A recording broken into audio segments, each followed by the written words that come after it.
We're in the gate. And they're off. It wasn't even beginning. Code Duello is flashing early speed. Double Jab is up close and Charge for Gold in between those two.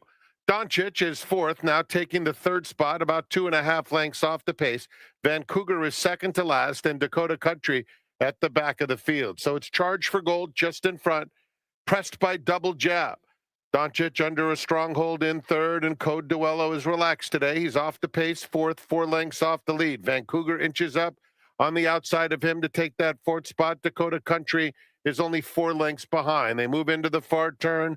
Charge for Gold has been there throughout. Double Jab a neck away second. Vancouver is moving after the top pair at a big price in third. He's followed by Doncic on the outside, 2.5 lengths off the pace.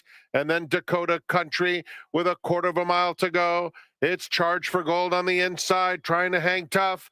Pulling out of the race was Code Duello. They're in the final furlong. On the outside, Double Jab. And now here's Dakota Country unleashing that big kick once again. And it's an instant replay. Dakota Country with a stellar stretch kick to win it going away. Double Jab was second, Vancouver third, and then Charge for Gold.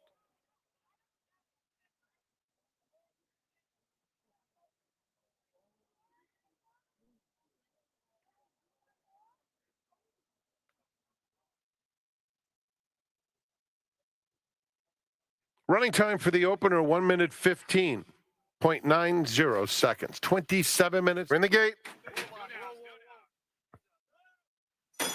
And they're off in the Desert Stormer. Very even start. And it's Magnificat who emerges with a slender lead. Rivera moves to engage. Those two a length and a half clear of Syntax. And Antifona in her dirt debut is at the back of the field. They run down the backstretch. Pace appears moderate. And Magnificat has the lead. A little more than a neck over Rivera second. A length and a half to the California-bred Syntax in third. Antifona inches up inside of her. Magnificat takes control, moving into the far turn. Syntax now tries to engage in second. At the rail, Rivera back to third, 2 clear of Antifona. They're coming toward the quarter pole, and it's Magnificat in front over Syntax. Now Antifona swings to the outside for the drive, and behind them comes Rivera. They're at the top of the stretch, and Magnificat has a length and a half lead. Syntax trying her best. 3 clear of Antifona in third. Coming toward the 16th pole, Magnificat has to finish the job. Syntax a length behind. It's Magnificat, too classy in the Desert Stormer. Syntax ran very well in defeat. Rivera third in front of Antifona.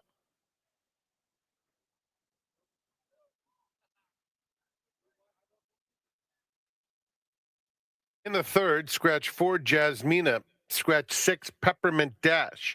There's no show wagering in the third. Post time in 27 minutes. And they're off. Will Happen and Flamingo Star are the first two out of the gate with Forum Confidential. Keeping pace, 3 of them line up, 3 clear of Queen Bay at the back of the field. They run down the backstretch, and Forum Confidential puts her head in front. At the rail, Will Happen immediately counters, regains the lead with Flamingo Star a length and a half off them, now 2 behind in third. At the back, it's Queen Bay. Moving toward the far turn, Will Happen a half length in front.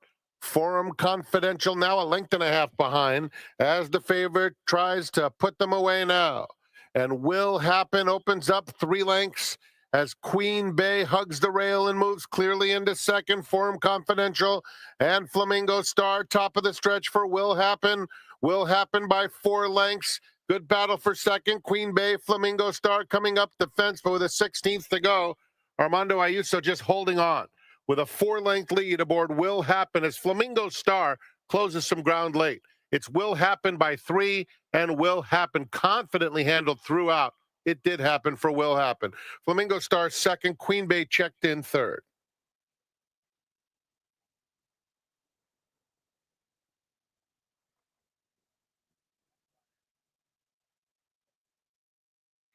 Kettle One, the official vodka partner. Get up, that's good.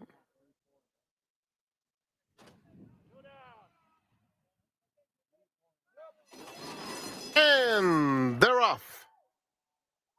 Fast start for Make Me Money. Janie Not Genie had good speed, actually broke on top, but it's 3 behind. Make Me Money, who's quick to the half-mile pole. Allons-y moves up to take second. Chase Her is now in third. And then it's Janie Not Genie, followed by Pick It Up, That's Good in the orange colors, who's 6 lengths off the new leader, Allons-y. At the back of the field, slow starting Propane starting to pick it up. And then another couple back to Blockade. They're a quarter of a mile from home. And Chase Her makes a 3-wide bid over Make Me Money. Make Me Money has the lead, gets the best of Allons-y. Chased now by Chase Her in second. And now Pick It Up, That's Good, is starting to motor home with beautiful strides. Outside of her comes Janie Not Genie, 16th pole. Pick It Up, That's Good, takes over and pulls clear. It will be Pick It Up, That's Good. Impressive in victory. Janie Not Genie, a good second, followed by Make Me Money and Chase Her.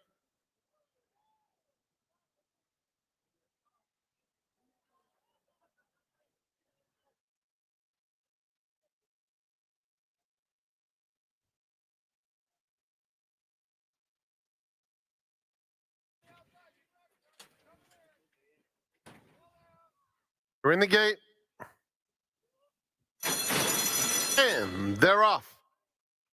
Gray Matter and Golden Hope both out alertly, joined by Fireban out in the center of the course. But it is Golden Hope, the clear-cut leader, as Ooh La La moves into second. Gray Matter on the inside of Fireban. Cortina de Amprezo is guided a little bit inside, now toward the rail, 4 lengths off the lead. Then comes Astronomically, 7 off the pacemaker, 2 clear of Medina del Campo. And Jet Black Jewel trails. Golden Hope is the leader with Ooh La La, a clear-cut second onto the back stretch. Then Gray Matter, Fireman, stride for stride. Cortina de Amprezo, 5 lengths off the lead. Astronomically is inching up just inside of her. Jet Black Jewel, 3 wide. And Medina del Campo at the back. Less than a half-mile to travel. And it is Golden Hope trying to spurt clear now, has opened up almost 3 lengths. Fireban, Gray Matter, in between them, Ooh La La battling for second. At the rail, Cortina de Amprezo is asked to pick it up, racing 2 in front of Jet Black Jewel. Astronomically has lost a couple of spots, and then Medina del Campo with a quarter of a mile to go. And Golden Hope, the controlling speed, turns for home in front by 3. Cortina de Amprezo's had an absolutely excellent trip, angled out by Rosario, pouncing at the 16th pole. And that's that. Cortina de Amprezo strutting her stuff through the lane and opening up to win by close to 5 lengths. Golden Hope ran a good race and held second. Jet Black Jewel was third, then Fireman.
If you like to handicap maiden races, and I do, we've certainly got a treat for you today because five of the nine races on today's card, I should say, are for maidens. And I like handicapping maiden races for a number of reasons. First of all, you kind of know what the trainer intent is, right? You can look up the statistics. You know who the good trainers are with first-time starters. You can also look up the pedigree. You can also take a look at the workouts, courtesy of our friends at firsttv.com. That's been a big instrumental improvement in handicapping maiden races for us handicappers around the country, simply because we didn't have that ability 2, 3, 4 years ago, and now we can do it absolutely free of charge, as I mentioned, courtesy of firsttv.com. But we need an expert. We need an expert evaluation. And of course, you know the gentleman sitting beside me, he's a frequent guest. He's here each and every morning trying to find tomorrow's winners today. He did that earlier this morning. He's going to give us winners on today's card as well. His name, Toby Turrell. Toby, happy Friday. Welcome to the seminar. Great to be here, Tom, and we're not complaining, of course, but walking in, the gentleman behind me was quipping with the security guard, said, are we in Florida right now? And that would be due to the hot temperatures? It's the hottest day by far, I believe. And I live right here, so I know. This is the hottest day by far we've had. Low 90s, and that's one of the reasons why we unfortunately had to cancel the races yesterday. The horses were in the saddling area for almost an hour, and because we had the power outage, of course, that wasn't fair to the equine safety. And as you well know, watching San Anita on a regular basis, Toby, equine safety is the #1 priority. So the show goes on today. Thankfully, the power is working. All 9 races scheduled to go as scheduled. We also have added Monday racing as well. 8 races on Monday, 1 p.m. Pacific time, because the horsemen, the trainers, the jockeys were at a detriment yesterday with those races canceled. They were well intended to run those races. They couldn't. We're going to bring those races back on Monday. I thought that was great. It's great news. It's been a wonderful meet as far as the continuity goes, and that just kind of finishes it off. It sure does, Toby. Now, you were out here early this morning, probably before the sun rose. What was the level of training activity like? Was it sparse? Was it vigorous? What was it? You know, it was right in between. Fridays are not the slowest days, but they're by far the not the busiest day either. Saturday, Sunday, Monday are our 3 busy days. There was a good mixture of events going on. Mr. Baffert himself has rejoined the premises here, came back, first time he's been back since well before the Kentucky Derby. So it was good to see him back on the grounds, and no doubt he's here for a reason. You know, Toby, we're getting ready to go down both to Los Alamitos, across town, and then Del Mar. And it's interesting, opening day at Del Mar is Friday, July 17th. And as you well know, over the years, the expansion of the San Diego County Fair has really limited the training ability for the Del Mar Thoroughbred Club to open up their main track. Specifically, this year, the main track at Del Mar won't be open until Tuesday, July 14th, just 3 days before their opening day. My expectation, and I'm not that educated on this particular topic, is we'll remain open and you'll stay here watching the horses train in preparation for opening day at Del Mar. Well, absolutely. And, you know, it's kind of a no-brainer because every single horse, like you just gave the dates out there, every single horse has to train here until Monday, the day before that track opens. And by then, all the business is complete. You know, everybody's got to work for their races opening week, and all of those workouts will take place right here. That week of opening day at Del Mar on that Friday, can you imagine the vans going back and forth between San Anita and Del Mar? I'm chuckling at myself, whether they take the 15 south or the 5 south. Anyone who's on those freeways heading south are going to see plenty of horse vans in action. My favorite is I've actually been behind the starting gate several times. And the tow machines go as well. Those are all bundled up in U-Haul vans, but it's kind of like everything goes. Most people don't know that. It goes from circuit to circuit. And of course, with Del Mar opening, a lot of that activity will be taking place in mid-July. Toby, you mentioned you were here this morning watching the horses work, and it was a moderate work time. Anybody kind of stick out that maybe you're looking forward to running down the road? Yeah, actually, there's a filly named Amorita for Richard Mandela. Now, she just ran down the hill a few weeks back and disappointed, but she had run huge the prior race down the hill. I thought she ran gigantic that day. Now, the beautiful thing about her is she is a big, scopy, very strong bodied mare filly. And I've been waiting for her to run on the dirt. And today she was under a giant hold in 59-2. and that just speaks for itself. I mean, she's loaded, so I don't know where she's going to run, but I'll be watching. Toby, the late, great Jeff Siegel once told me that the hill is the hill. And what he meant by that is coming down the hillside turf course, runners either like it or they don't. And God bless his soul, that to me at least has proven to be a very true axiom. Do you find it to be the same as well? In other words, you never really know how the runners are going to perform coming down the hill, but it's pretty obvious pretty quickly whether or not they're taking to the hillside turf course. Yeah, I mean, the overarching reality is the horses are way smarter than we give them credit for. They're really so intelligent on levels to me that matter. It's just that they run to their capacity to the fifth of a second. A human being can't do that. And they do it time after time, almost to perfection. They know how to adapt. The classy horses will adapt to anything. When you bring up a horse for course, which is kind of what that angle is, reminds me of the good old days going down to Del Mar. When my whole family, we had horses for courses lists made out, and of course, brick and mortar and big stacks of paper, and horses for courses. That's exactly putting it exactly the way you just put it down the hill. And you put a smile on my face, Toby, because I remember the late, great Bobby Frankel, of course. We're visiting many titans within the industry who are no longer with us. And Bobby, he was a big believer in the outdoor pen on the backside at Del Mar. That's something that I don't think we really have enough space to offer here at Santa Anita.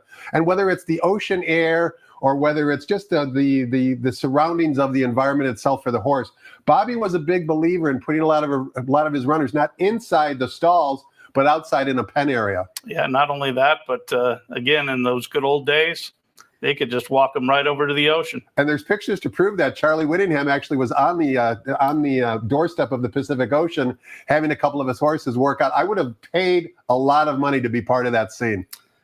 You know what? The ocean's been a big, big topic with myself. Of course, we're not too far from Newport Beach, where a place called the Wedge is, and the locals, of course, needs no introduction, but 25-foot waves, and I guess a spectacle. That was this week, as a matter of fact. Yes, it made the local news. It kind of challenged the northern shore of Oahu and Hawaii for the biggest waves ever. Did you happen to go over there and check it out? I left to come back here from Del Mar Wednesday morning, like 4 a.m., and KNX, it was their lead story. They had a reporter there. You could hear the crowd as the waves broke. Sounded like a football game. Those surfers are way braver than I am, that's for sure. One more quick question, Toby. I picked your mind about runners that you saw work this morning. I'm gonna get greedy. Is there a runner you're maybe looking forward to based off workouts that not necessarily is entered today, but maybe is either going to run at Los Alamitos during their 3-week meet or down at Del Mar during their main summer meet? Well, I happen to know that the horse I'm going to mention is not going to run at Los Alamitos. It's a 2-year-old, and it's a colt by the name of Grateful Ed. Jeff Mullins is the trainer, and this is a horse you can't miss, a real flashy. We've got the cow face, the big white face, and a lot of chrome on him. Flashy as it gets. Now, this horse has absolutely toyed with every horse that he's worked with under that big, big hole, just full of himself. The sky's the limit right now. He's only up to a half mile. But boy, am I excited to not only watch him run at Del Mar, but to continue to work on here at Santa Anita. Toby's already given us 2 potential winners that are going to run down the road. More importantly, he's hopefully going to give us 9 winners on today's card. We're going to find out who those runners might be. But before we do any of that, let's toss the microphone over to track announcer Frank Miramani and get the early scratches on a beautiful Friday here at the Great Race Place.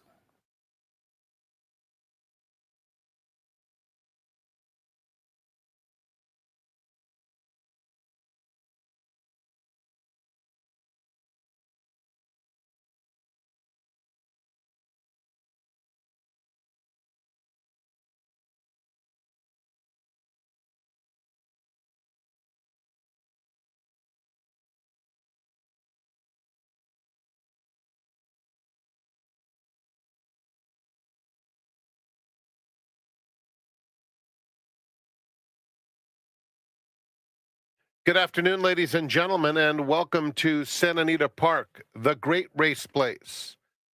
The track is fast and the turf is firm. The rail on the turf is out 10 feet. If you haven't read the news online, be advised we will have a special extra day of racing on Monday. Monday, Live racing here at Santa Anita Park. Details to follow. Here are the early changes on our Friday program. In the first, number 7 up for the hunt carries 1 pound over. Early pick 5 starts with the first. Early pick 4 begins with race number 2. There are no changes in the second. The third, scratch 5, Bessie Coleman. Race 3, take out the 5. The $2 pick 6 starts with the fourth. Scratch 2, Clear and Present. Race 4, scratch number 2. The fifth, scratch number 4, Royal Rumor. Scratch number 10, Booked Clubhouse. 4 and 10 are out. The all-turf pick 3 on races 5, 7, and 9. Starts with the fifth. In the sixth, number 2, John Lino. 1 pound over. Late pick 4 wagering offered. The seventh is the Possibly Perfect Stakes. No changes. Late pick 3. Eighth race, scratch 1. Poker Night at V's. Take out the 1. Late double begins with the 8th. The 9th has super high 5 wagering. Scratch the also eligible number 12. Enjoy your day at the Great Race Place. Let's get back to Quigley's Corner. His special guest today, who picks winners for a living, is Toby Turrell. You can find his information every day at casetherace.com.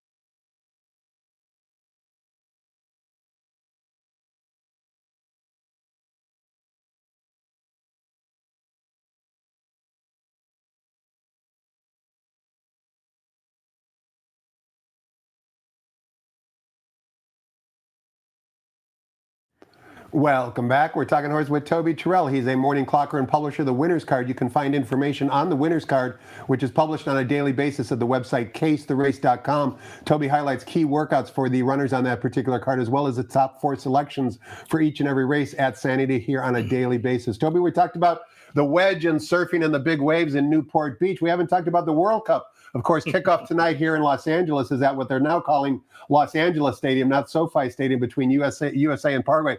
You a soccer fan at all? I guess I can be for a couple of weeks here. I played when I was younger for like 10 years. You did? Interesting. Yeah. How about any of your kids? Did they ever kick the ball around? My daughter actually was a goalie for a few years. But the excitement is real. I mean, right, it only comes around once every 4 years. And, of course, SoFi Stadium, unfortunately, the former site of Hollywood Park, that brings back great memories, some which are very cherished and some which are not. Well, you know, I follow a lot of people on social media, and the social media award for this topic, because I saw it last night, will go to Jessica and Ricky Gonzalez with their beautiful little baby girl all dressed up with her Mexico soccer uniform on. And Mexico emerged victorious yesterday, 2-0 in the first game, the kickoff game, so to speak, of the World Cup. And as I mentioned, today's kickoff match is in Los Angeles, 6 o'clock p.m. Pacific time, well in excess of when the races here at Santa Anita conclude. All right, Toby, enough about that nonsense. Let's get down to business here. Talk about today's 9-race card. Kicking things off in race number 1, which of course begins the popular 50-cent early pick 5. We're sprinting the abbreviated sprint distance of 5 furlongs on the turf course. The turf rails today are positioned at 10 feet. This race is for maiden special weight Calbred fillies and mares. We've got a good field of 9. The morning line favorite in the current betting choice is number 4, Zip Me Up, at even money on the tote board. Carla Gaines, it's almost like a pitcher pitching a no-hitter.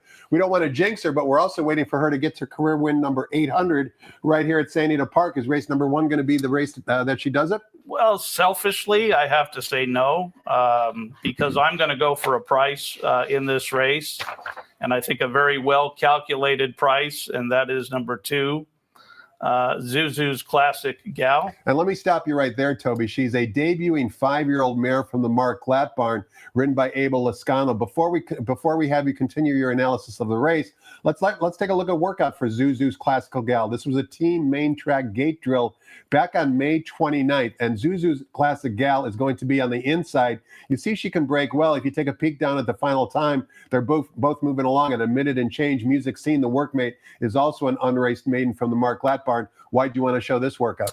Well, of course, the break is very pivotal, and she broke right on the money, if you will. She, in fact, after that very alert start, was quickly taken a big hold of by the jockey Abel Lascano, who is in the saddle for the race today. In fact, she's still under a big hold there. And that's exactly what you want to see from any horse working out of the gate. Naturally, you want speed. Naturally, you want them doing it with ease and sharpness. And this horse is doing it with all of the above. In fact, the theme and the motto will not change. You still have a big shove from Tony Frazu on the outside there on the mate music scene. And this horse gets a little nudge off the turn, responds with a beautiful lead change right about her business.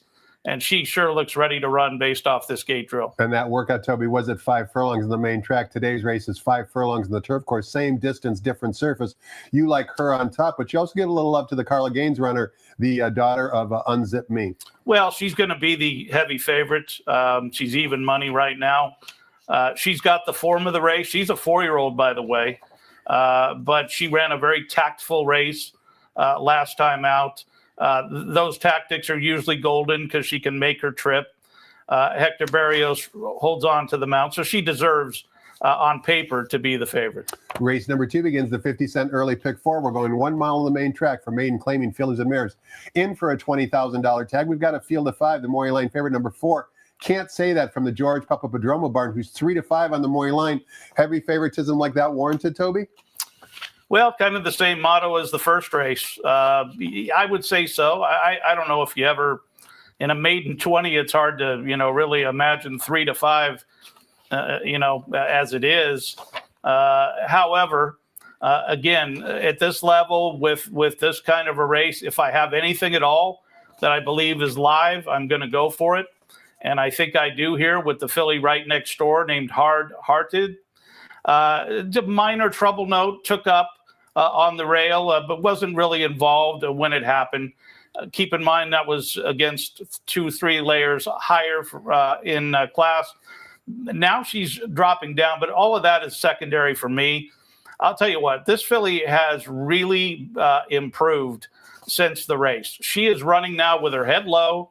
She's running with confidence. And any horse that runs with that neck arched and low, it usually means business. Now, they're going to run to her ability today. I think she's got a lot of improvement in her. And this is the kind of race where these kind of angles can pay off huge. I can't remember the name of the horse a month or two back on the show that won for Mr. Alvarez. Similar conditions that paid like $40-50. This kind of reminds me of that. And let's hope it's the same result. So 3 and 4. In race 2. A couple additional comments on your top selection, number 3, Hard Hearted. Excuse me, Toby. First of all, in her debut on March 13th, that was a better than maiden 50 average type of race, simply because even though she really didn't pick up her feet, the winner was a maiden special weight dropper. Then you can see they dropped her down in class on April 3rd, but then she lost to a maiden $50,000 claiming dropper.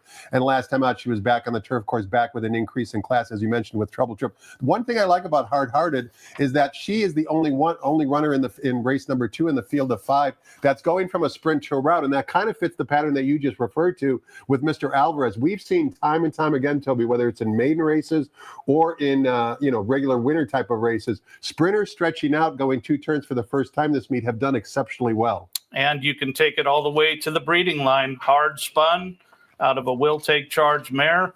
Of course, we remember Hard Spun in the not so distant past. And hopefully things are lined up here. Race number 3, we're back on the turf course, 6 furlongs of the distance. Also, race 3 is named in honor of San Anita Park. Welcomes the LA Chargers. The LA Chargers are here on track today at San Anita. Welcome to those team members that are part of the LA Chargers football team. This race is for Calbred, fillies and mares, allowance optional claiming types, non-winners of 1 other than. There is 1 scratch. Scratch the 5, leaves us with a field of 9. The Maury Line favorite, number 3, She's No Quad, fresh off a victory for trainer Edward Freeman. 8-5 on the Maury Line. Repeating the cards, or are you looking elsewhere, Toby? Well, I'm going to look for some value here. This is a good, tough race, probably a good betting race. And I'm going to try to extract some value on the rail horse in here, Tiger of the Sea. This filly has that really nice intrinsic speed about her. And I love the scratch, Bessie Coleman. That's less speed that she'll have to deal with. I don't think there's much speed signed up for this contest, and that's kind of a primary angle on top of the fact that her last workout, she was razor sharp on the rail in company, getting kind of pinned by a much bigger horse. She lowered her head and just right at that wire tried to surge clear, and that was really a lot of sharpness for her in a timely manner coming into the race. So I think she's sharp. She's got that speed, hopefully to take advantage and control the pace. And she's got Ismael Jaramillo in the saddle. That never hurts these days. The veteran number 8, Tam's Little Angel.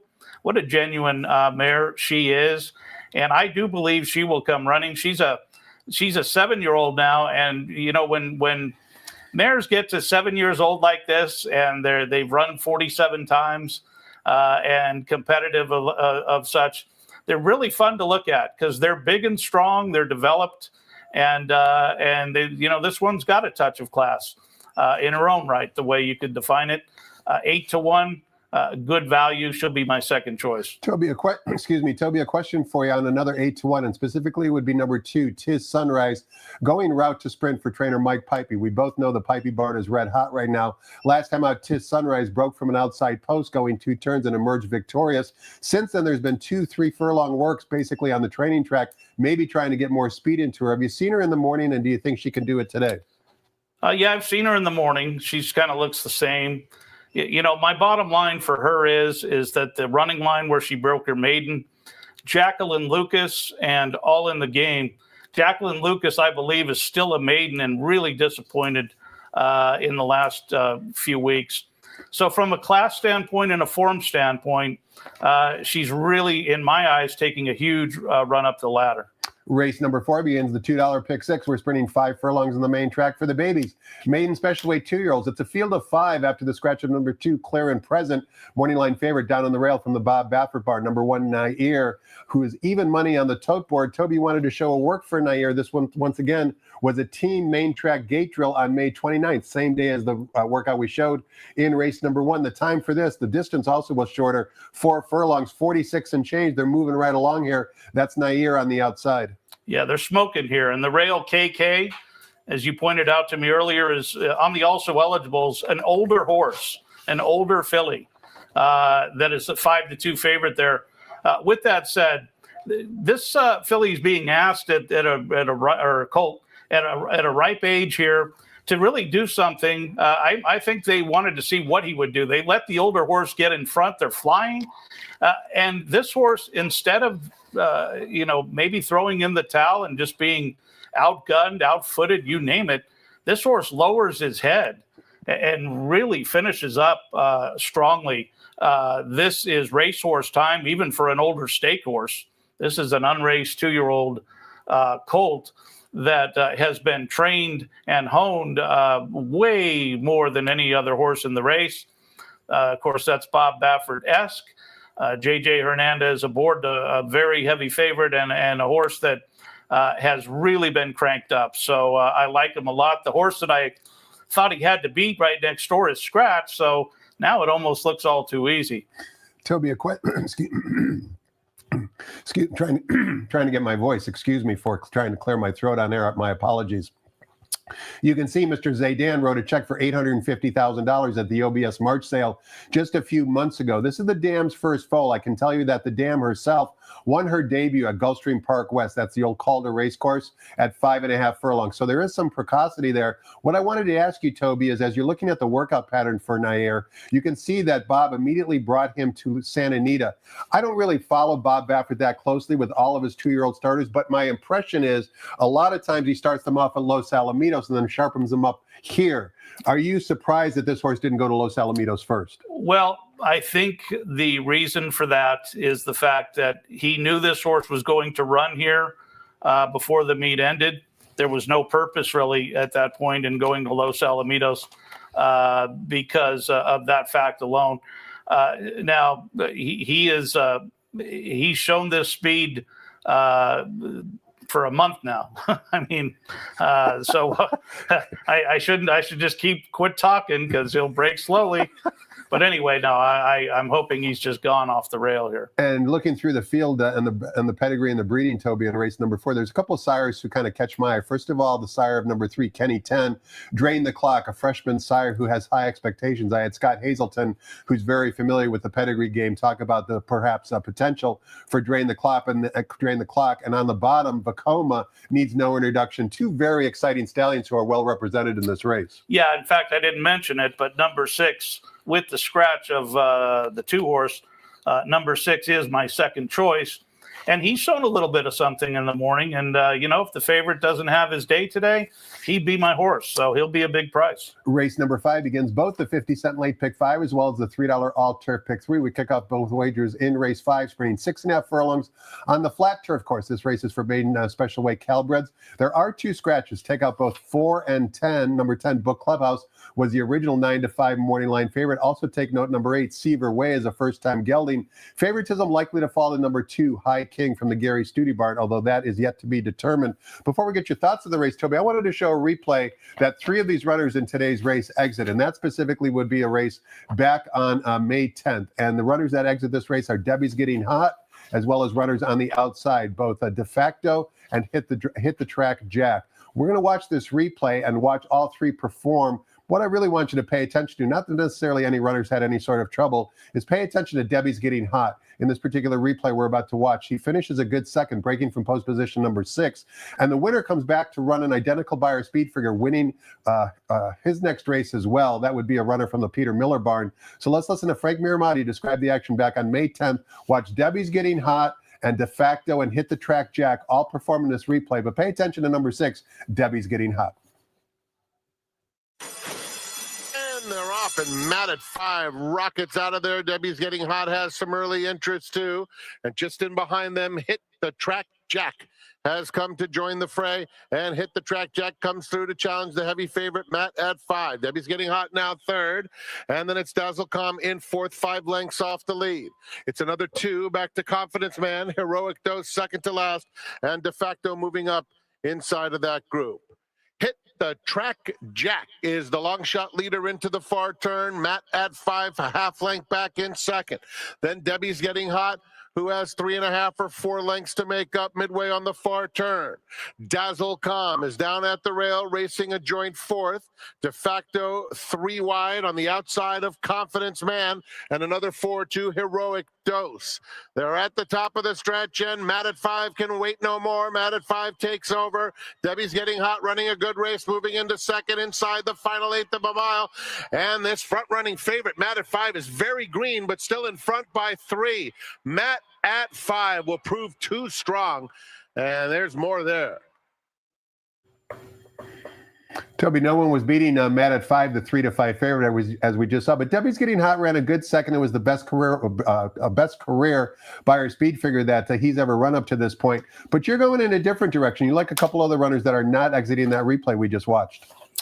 Yeah, I'm going with the 6 horse in here, a horse named Owl, for Mr. Drysdale, who, by the way, is very quietly been on a little bit of a tear in his own right in the last 5-6 weeks.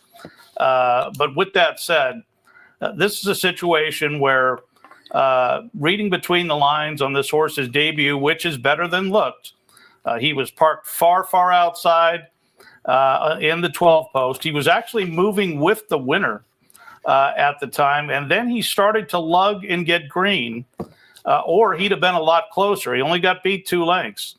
Notice High King is in that photo for 3rd. Now, I've got in my notes here in the formulator, are blinkers going on? And is that why the horse was green? And look at this. Blinkers are going on today. And this is a big, heavy, robust gelding that just on that basis alone, from a physicality standpoint, figured to need the race. And with that race under his belt, blinkers going on, Mr. Ayuso holding on to the mount, I think we have a case here for a little bit of a minor upset with number 6, Owl. 5-1 on Toby's top selection in race number 5, number 6, Owl. Let's turn the page, Toby. Take a look at race number 6. Begins the 50-cent late pick 4, 5.5 furlongs in the main track for maiden claimers. $20,000 is the claiming tag.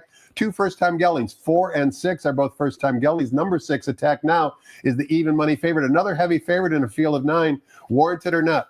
I think this is definitely warranted. From a class standpoint, the horse just kind of towers just in the races he's run in. Now, he did show a little something early on in the first few starts. Of late, this certainly explains why he was gelded. He just seemed to lose interest. And interestingly, in his last race, I called him moving kind of funny behind. And then now he's gelded. So, again, that's a little bit of a match. It really makes me confident in the fact that this horse will turn it around enough to beat this field here today. The workouts are strong and steady enough. They've been good, solid team drills to have him fit. I think that's the key with him today. So I'm going with the favorite. The horse right next door, Texas Wildcat, is a very hard-trying, honest horse that's had plenty of chances pretty much at this level.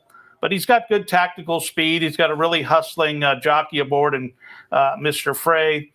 And I think he'll be out winging on the lead. And if the favorite doesn't show any kind of pace today for whatever reason, the 5 might get brave at a decent price. Toby, have you seen any works on number 7, Hankering, a first-time starter from the George Papadroma barn? We can see in the racing form the horse was in steady training through mid-November and then had a break until May of this year. Have you seen any of his comeback works, and what have you thought about him? Yeah, his works are not all bad for this type of race.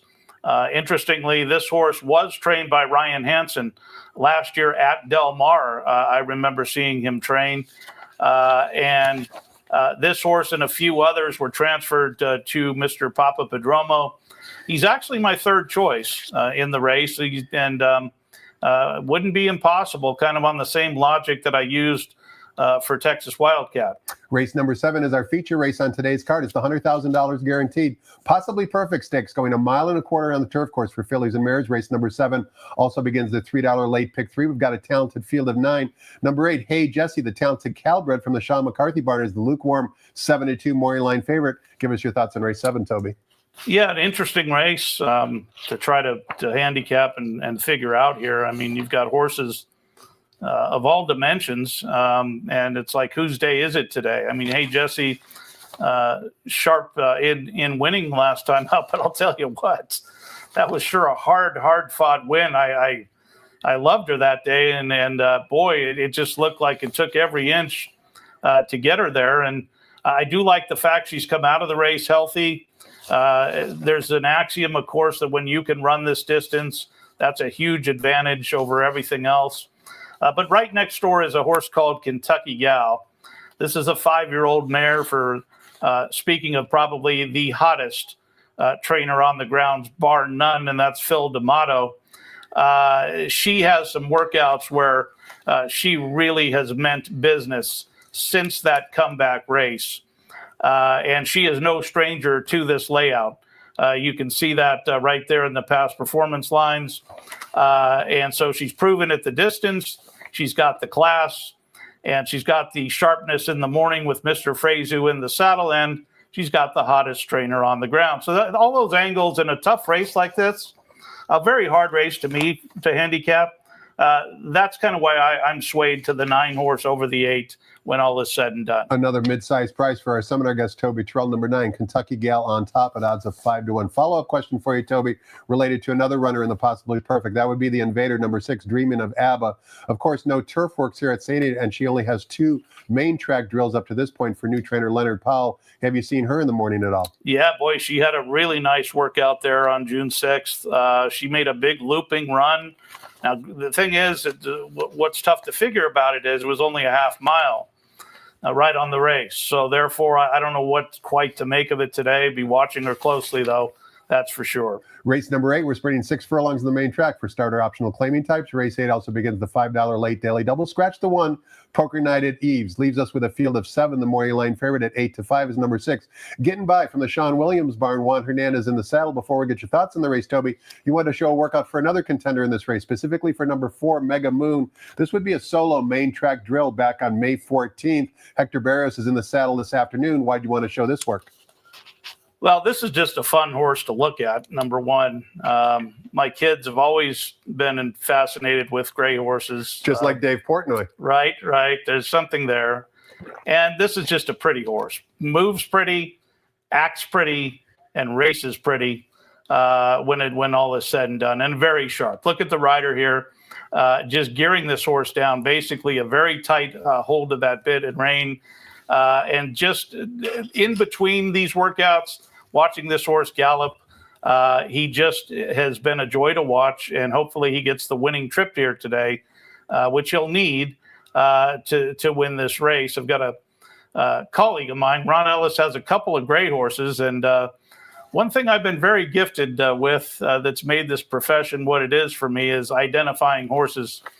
And Julio Canani, I schooled a lot of clockers in my day too. And back to Julio Canani, I had a guy who I was training, and he went up and asked Julio which gray was rich. And Julio's answer to him was, "You're going to be broke all your life." Shockingly, Julio didn't give him the answer he was looking for. We close out today in race number 9, offering $1 super high five wagering. We've talked a lot about people that are no longer part of the game, but they certainly created the fabric that we're able to follow in the footsteps of, Toby. Not only the fabric, but the color, the character, just everything that goes into making this sport what it is. They don't make them like that anymore, that's for sure. Anyway, race number 9, Fillies and Mares, sprinting 6 furlongs at the turf course. Starter optional claiming race once again. Scratch the also eligible. Number 12 will not compete. A good field of 11 here. The morning line favoritism likely to go to the Win Machine, who is a very popular at the claim box. Number 8, Shangri-Lama, now trained by Ruby Tavis. Great to see her here in Southern California with the morning line favorite. Will we see her in the winner's circle, Toby? Hard to say no when you have a hard knocking Win Machine like this. Interestingly, the mare the filly I'm going to try to beat her with just beat her. That's Lady Rider here right on the outside of her. For my good buddy Vladimir Serin. I think 5-1's a very generous price here. Now, the question with her is, was that it, the last win, or how's she going to go today? As the Sheets players like to say, up or down? I think she's going forward, as they like to say. Her last workout, she was full of herself, and I think she's well drawn to get out there again and run her A race, which we just saw as a winning race. Beating the favorite. So 9 and 8 to wrap it up. If you want to get Toby's selections for tomorrow, Sunday, and special Monday racing, you can go to casetherace.com. He'll give you his own personal seminar on a one-page sheet, very concise, very accurate, and very informative. That probably will lead you to cash many more winners. Toby, thanks for your time and insight. We'll do it again sometime soon. Have fun the rest of the meet, and I'll see you down where the turf meets the surf. You bet. Thanks for watching, everybody. A couple of quick program reminders before I cut you loose. First of all, Gulfstream Park, our sister track, back in action today. That means these two wagers are also back in action. The $1 coast-to-coast pick 5, high minimum, low takeout. You know the drill, always pays well, just like the Sunset pick 6. Last 3 races from Gulfstream Park, last 3 races from Santa Anita is what comprises the Sunset 6. Also, as I mentioned, live racing resumes tomorrow. We've got a fantastic 12-race card. 12 races both tomorrow, Saturday, and 12 races on Sunday. And special edition, Monday racing, 8 races. Post time for all 3 days, 1 o'clock. We'll do it all again tomorrow. Until then, have a great afternoon. Wish you nothing but the best of the luck, and thanks for watching.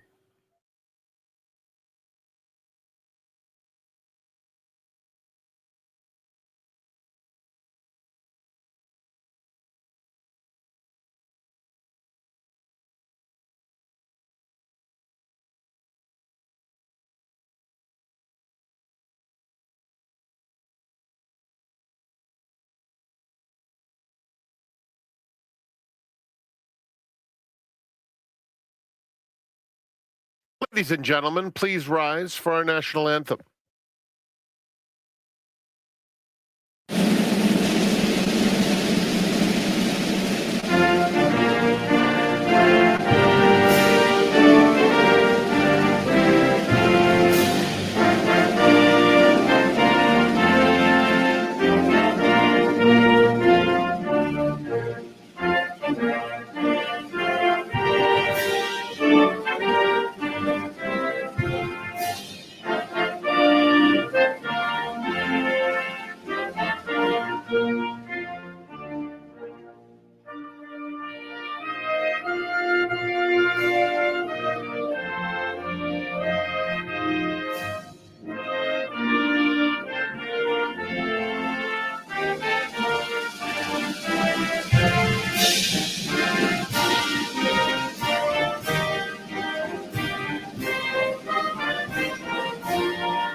Good afternoon, ladies and gentlemen, and welcome to Santa Anita Park, the great race place.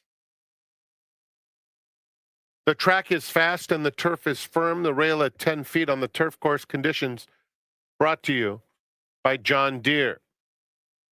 In the first opening leg of the early pick 5, number 7 up for the hunt is 1 pound over. The second starts the early pick 4 with no program changes. In the third, scratch number 5, Bessie Coleman. The fourth race is the start of the pick 6. Scratch number 2, Clear and Present. In the fifth, scratch 4, Royal Rumor. Scratch 10, Booked Clubhouse. 4 and 10 are out. The late pick 5 and all turf pick 3 begin with race number 5. Race 6, number 2, John Lino, 1 pound over. The seventh is the Possibly Perfect Stakes, and there are no changes. Late pick 3 is on the board. Eighth race, scratch 1, Poker Night at V's. Race 8, take out the 1. And in the ninth, scratch 12, Neezer Dalton, and there is super high 5 wagering. Special Monday program has been added.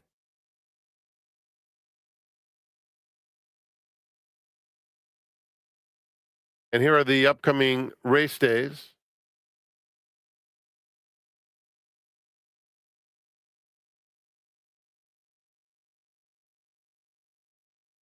But that we're going to have mandatory payouts both Sunday and Monday. Keep that in mind, please. Mandatory payouts on both Sunday and Monday's cards. Of course, we do, again, also race tomorrow. 27 minutes to post for race number 1 at the Great Race Place. Enjoy your afternoon. Gulfstream Park is back, which means the Coast to Coast Pick 5 is offered. It starts with Gulfstream's 8th in 1 hour. Good luck.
We have a late scratch in the first. Please scratch number 3, Tippy. Race 1, late scratch number 3, Tippy.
Hello and welcome to Santa Anita on this Friday afternoon. I'm Millie Ball along with Michelle Yu. Michelle, as you know, yesterday we had the power outage, which means that with Santa Anita, as we're customary to seeing, they reacted very quickly for the horsemen and also the fans and the owners. And we will have an extra special day of racing coming up this Monday. So those races will be recorded, a couple of extra races as well. Yeah, they've actually already been drawn. So Monday, getting ready to be put out so you can get your handicapping hats on. I know it's a little bit different than our anticipated Sunday, but it really gives those last horses that were supposed to run in those last couple of races yesterday the opportunity to run the horses in the races they had pointed for. Indeed. We've got a full card today. The rail is out at 10 feet. That turf course is firm. We are fast all day long. Race number 1 on the turf course, and it's at 5 furlongs, Michelle. I love a nice 5 furlong race, and we've got a workout to show you for the 2-horse Zuzu's Classic Gal, a first-time starter in here. She's going to be breaking from the gate for Mark Latin. She's along the inside, and as you can see, she breaks, I thought, very well in here. The outside horse kind of gets a little wandery, which gives Zuzu's Classic Gal an opportunity to just kind of flash what early speed she has and just stay on that rail, giving her a really good visual of, what you can expect from her as she's drawn towards the rail here on debut. Now, obviously, this workout is on the main track. She's going to be racing on the turf, but you got Bedford Falls on the bottom side, which to me says can be grassy. Unfortunately, the pedigree, even though it says grass with the Bedford Falls, the siblings in the dam have not won on turf. Okay. But Mark Latt's no dummy. You're going to get a turf race here. She's a 5-year-old mare that hasn't started yet. So he's taken his time with her and nursed her through whatever ailments that she's had. I thought she finishes up very valiantly here because you can see the outside horse is going to come up alongside and really try to make a bid for this. And she's just a pro. She keeps on going on. And I think the opportunity to have 5 on the grass is so infrequent that if you have a horse that you think likes it, it's a great chance to get that distance. couple of positive things. One is if you've got a horse making the debut at 5 years old, it means that they've shown some mobility, right? Right. They've really impressed at some point of their career. The other thing is that she got best turned out. Sometimes those older mares at 5, tend to carry a little bit of weight and they're thinking about the breeding shed. Not at all in this respect. Look at her. I mean, she looks fit like a racehorse. So Zuzu's classic gal, I think, is very live in here. Who'd you put underneath? I use the 4 on top. So this is my top pick, your 3 to 5 favorite. You can see Zip Me Up absolutely on the muscle here. Carla Gaines still sitting on the brink of 800, I believe. And she gets a turn back in distance. She ran well in both start 1 and start 2. I think that she's just a mare that just needs, or a filly that needs just a little bit more racing. And you can see here, very keyed up and ready to go. Underneath that, I used the 9 Zadra for Dwayne Baker. I thought both races were fine. Well beaten last time by a horse that was a runaway winner. She wins by 9. So, you kind of take that double-digit defeat into the equation. And I think from a pedigree standpoint, turf and dirt, or top and bottom, this filly really should run well on the turf. The Bodie Expresses have run very well on the grass. We've had a couple. I think Atticus lends itself to be a nice influential turf sire. She looks really good right there, doesn't she? She looks fit. Yeah. She really does. Wow. Yeah, I see Wayne Baker's horses training in the morning, and they go along at a nice clip. So I think this filly, with those 2 races now, is set up perfectly. Going back to Zip Me Up, out of Unzip Me, you remember her. She won 14 races, of which 10 were graded or non-graded stakes races. So she was an absolutely brilliant filly. All her foals to race have won until this one. So there's positive there, right? I mean, it's only 2 races so far, right? So she's due. Let's put it that way. She's due, and Collar is due too. 4 to 5 on the number 4, Zip Me Up. Fun fact too, the 6 and the 8, Sacred Sound and OMG, are actually full siblings in here for Peter Miller. That's why when I saw them going over to get saddled, I thought, oh, that one's portly. Oh, that one's portly too. Oh, that's funny. Yeah, the 6 was definitely a little on the rotund side. I think Sacred Sound. Interesting though, they're both, like I said, the siblings bred by Peter Miller. One of them ended up being a purchase, but they're both owned by Peter Miller also. So he's getting on with his bad self here. And that's the call to the post as we kick off the card here on this Friday afternoon.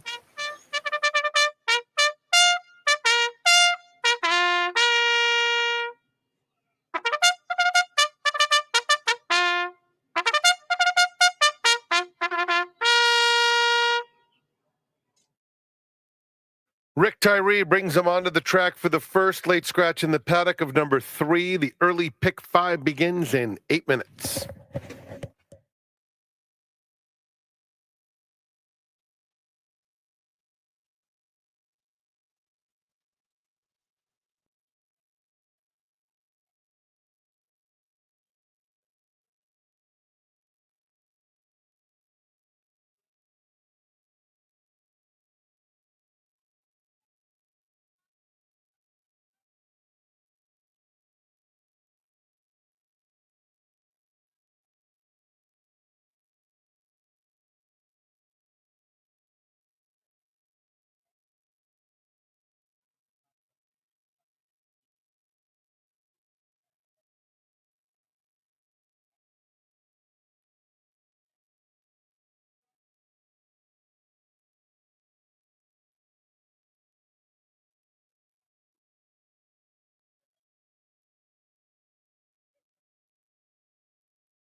Here for the first race with trainer Dwayne Baker with the number 9 Zadra.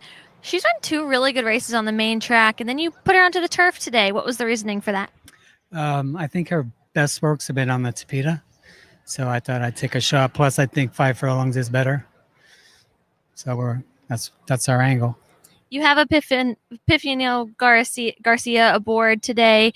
He rides for you in the mornings. How important is it that you can put someone that you trust in the mornings on your horses in the afternoon? I really like it. They get to know the horses, especially when they're a little quirky, and she's definitely a little quirky. I was going to say she's on her toes. Is that normal for her? Yes, she's she can be very naughty, or she can be very good. Well, best of luck to you, Dwayne Baker, on the turf today for the first time with Zadra. Okay, thank you.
Welcome everybody to Santa Anita Park for a fun day Friday. Zoe Cadman out here on the turf course. We're going 5 furlongs here, a state-bred maiden special weight for the fillies.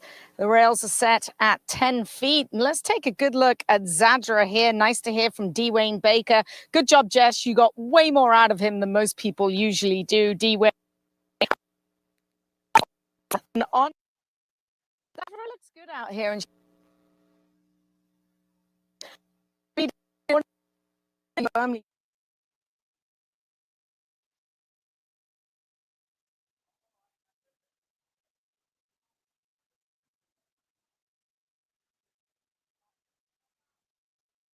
Zadra.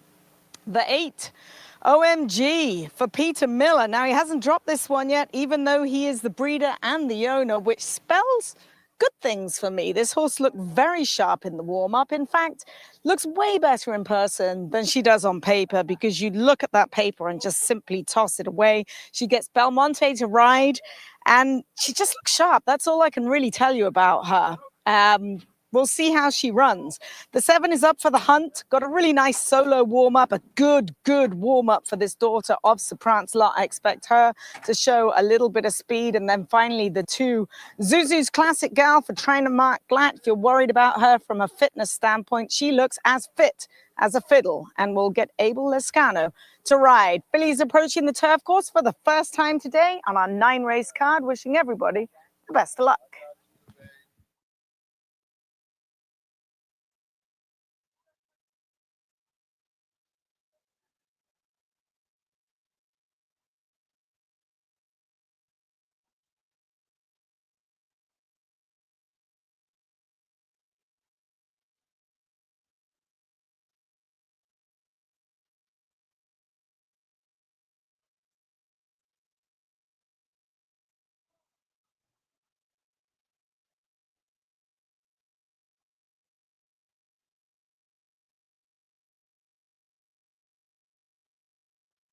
Loading in the gate for the opener.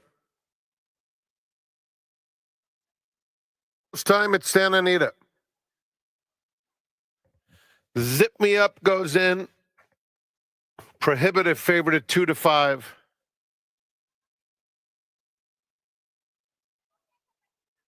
There's Sacred Sound, one of two for Peter Miller's Altamira Racing stable.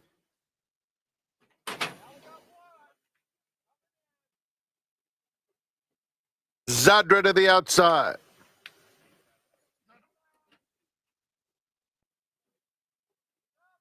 We're in the gate, and they're off.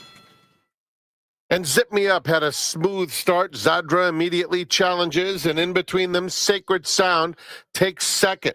Now Zip Me Up is back to third, but racing by herself in a good spot past the half-mile pole. Then comes Amor Secreto, racing 2.5 clear of Zuzu's Classic Gal. On the inside of OMG, the two trailers are Up for the Hunt, who races 5 in front of Embracing Autism. Rounding the far turn, and it's Sacred Sound, the one to catch with a 3-length lead. Zadra's second. Zip Me Up hugs the rail and closes stoutly now in second with 1 furlong to go. Sacred Sound still with a 3-length advantage. However, Zip Me Up trying her best, as is Zuzu's Classic Gal, who has to go inside. They're passing the 16th pole, and Zip Me Up kicks it into high gear in time to win it going away.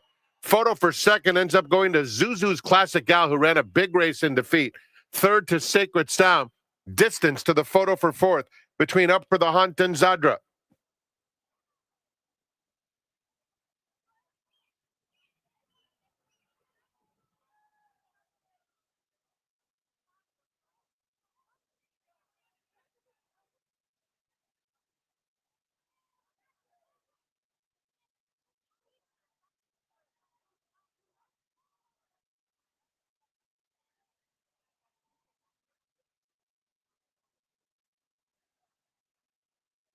Number 4, Zip Me Up was first. It is a photo for second.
We have a steward's inquiry and a jockey's claim of foul concerning the 7 and the 9, Up for the Hunt and Zadra, at the start. So please hold all tickets. It is involving the 4th place finisher. Photo for third just went down. It went to number 6, Sacred Sound. Was third, and then 4th went to 9, Zadra. So it's 4, 2, 6, 9 posted on the board.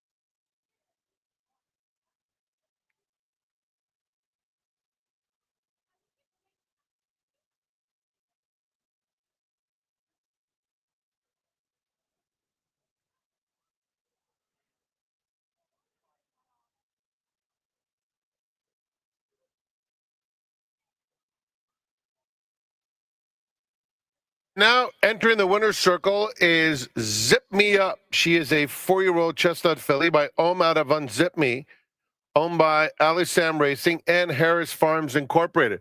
Congratulations, trainer Carla Gaines.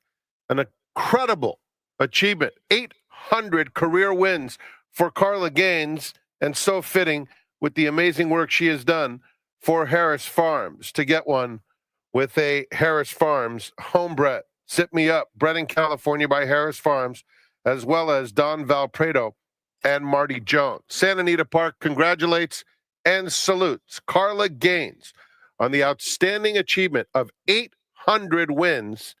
We are acknowledging her in the winner's circle with a placard now for this outstanding accomplishment. Dressed for success.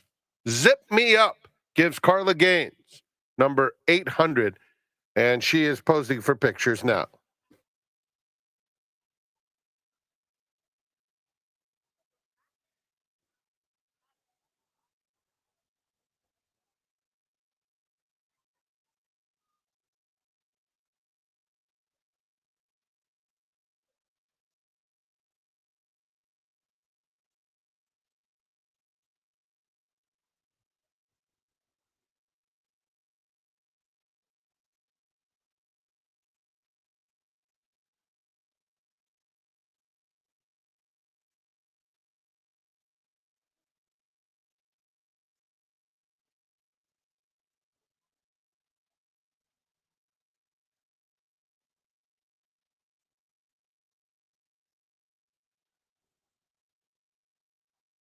Ladies and gentlemen, at this time, we direct your attention to the winner's circle. And here's Jessica Pfeiffer. Thanks, Frank, here with trainer Carla Gaines, who gets a milestone win of 800 wins with Zip Me Up here in the first race on Friday. Carla, it's taken you a few weeks, but you waited and you got it done, and it was super impressive. How happy are you to achieve this milestone? I'm very, very excited because it seemed like every time y'all brought it up, something happened. I'm like, quit talking about it. It doesn't matter. We just need to win. And you won it with Harris Farms, who have supported you so much of your career. How important is that? Oh, I'm going to get tears. Very important. Well, we congratulate you, and we hope to see you win a lot more here in the Santa Anita Winter Circle. Yeah, let's do this. Thank you. Trainer Carla Gaines, milestone of 800 wins.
Your attention, please. There has been a disqualification. Number 9, Zadra, who finished 4th, disqualified, placed 5th behind number 7, up for the hunt for interference at the start. Once again, number 9, Zadra, who finished 4th, has been disqualified for an incident at the start, interfering with number 7, up for the hunt. The new result reads 4-2-6-7.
Coming up, we will show you views from the 3/8 pole and the super drone. Unanimous ruling from the steward that number 9, Zadra, broke inward, making contact with rivals inside of her, ultimately costing number 7 Up for the Hunt the chance at a better placing, therefore the disqualification, placing her behind number 7.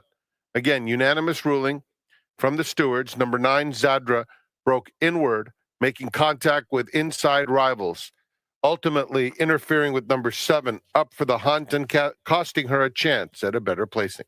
Here are the views from the 3/8 and super drone on the unanimous ruling.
Zadra to the outside.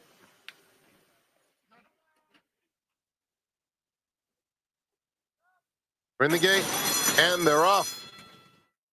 And Zip Me Up had a smooth start. Zadra immediately challenges, and in between them, Sacred Sound takes second.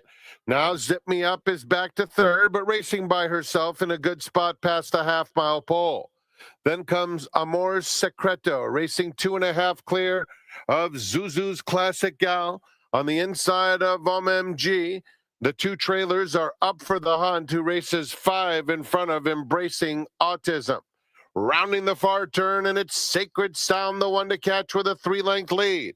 Zadra's second. Zip Me Up hugs the rail and closes stoutly now in second with 1 furlong to go. Sacred Sound still with a 3-length advantage. However, Zip Me Up trying her best, as is Zuzu's Classic Gal, who has to go inside. They're passing the 16th pole, and Zip Me Up kicks it into high gear in time to win it going away.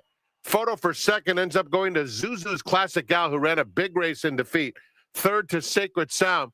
Distance to the photo for fourth between Up for the Hunt and Zadra.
It's in our very nature to find exhilaration in the new, to seek the excitement of the unexpected, an endless yearning to experience what lies beyond the everyday.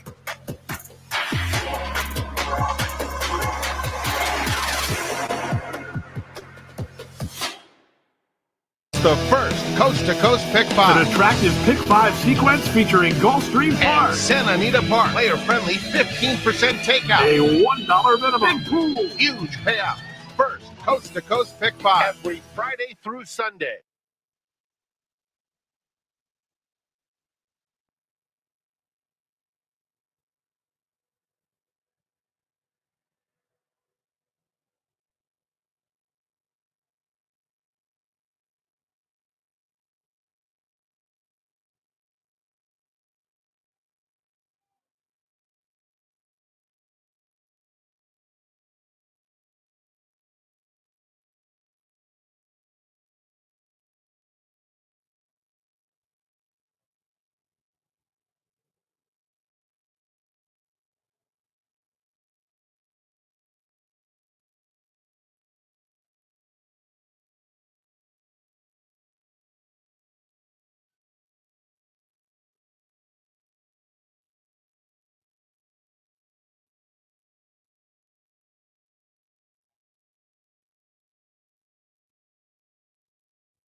Welcome back to Santa Anita. Huge congratulations to Carla Gaines for finally getting that 800th victory and to Unzip Me, because we talked about it earlier, Michelle. Unzip Me is perfect now with winners with her offspring to run. Love a good blue hen mare. Yeah, very good. Race number 2 coming up now. We've got 12 minutes, as I mentioned.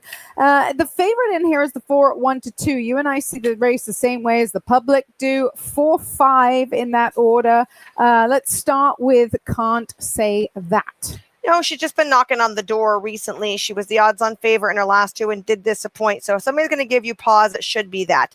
But her 3 races going a route of ground on the main track were all very solid efforts. I think George knows what her game is, routing on the dirt. I think he knows what her level is, the bottom. So she, to me, was the most likely winner in here. I think that there is enough pace with the 2, Stormy Gal inside, to give Can't Say That a decent enough setup. I don't think they're going to scorch along, but it's fine. I'm going to play devil's advocate here. The last 3 times she has been the favorite, she's been beaten. And she's 1-2 right now. Do you trust 1-2 on a filly that hasn't been able to seal the deal? I mean, I wouldn't single her by any means if I was playing something, but she is a logical winner, because if you're not looking at her, the 5, I feel like you're really stretching to find something in, for sure, in the 1 of the 3.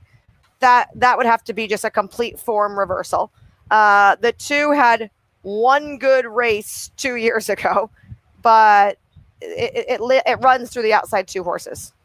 The outside horse, I did get to speak to O.J. Hargey, the trainer of Lady Ruth, and he said, you know, she should have won last time out. And I didn't let on I'd watched the video, but I did watch the race, and personally, I felt that it had already been decided. She got in trouble about 4 strides before the wire, whereas Can't Say That, watching back that replay, it definitely affected her run.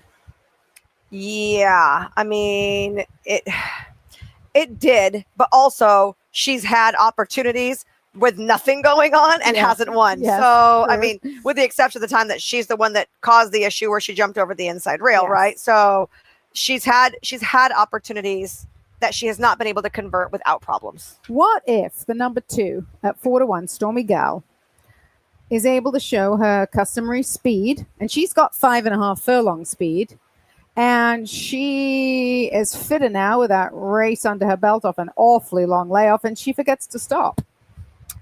It could be. I mean, with the way that Can't Say That doesn't love to pass or beat horses, Stormy Gal definitely could try to take them gate to wire. So she would be the only other one that, if she reverted to some old form, would be victorious here. It's a compact field, but there's 2 I can completely chuck, and the betting public agrees. The number 1 at 17-1 looked very good. Was the runner-up for best turned out, despite for Gloria Haley. They're making their way out. The pick 4 starts in race number 2.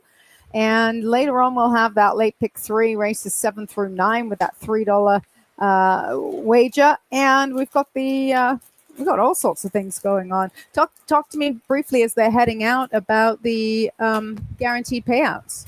Oh, guaranteed payouts. Mandatory payouts going to be coming up on Sunday, which is our traditional closing day here, which means all pools must be paid. Now, because we did add that Monday program in as well, we're going to have mandatory payouts for Monday. So there'll be separate pools. So we get 2 days of mandatories here, hoping for big ones going into Sunday.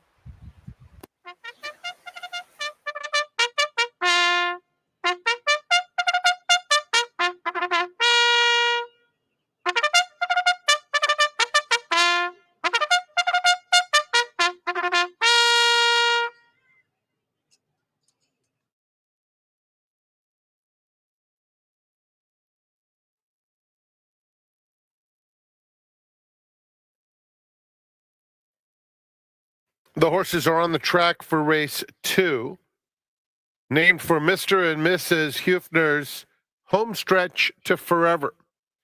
There are 7 minutes to post, and this race starts the early pick 4.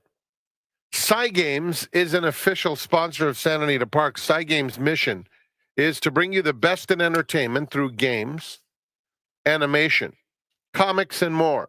For more info, go to cygames.co.jp.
Here with trainer OJ Hargy, who sends out the number 5, Lady Ruth. She had some trouble last time late in that race. Just talk to us about what kind of trouble she went through.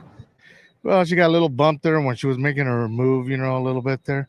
I think it cost us, to be honest with you, I think it cost us second place. So, but hopefully today with a 5-horse field, hopefully we don't get in trouble. And she's doing really well. So I'm expecting a good race. With the short field, where do you see her sitting? Do you want her a little bit closer to the pace? I always tell the jocks to stay a little closer, but she always gets a little farther.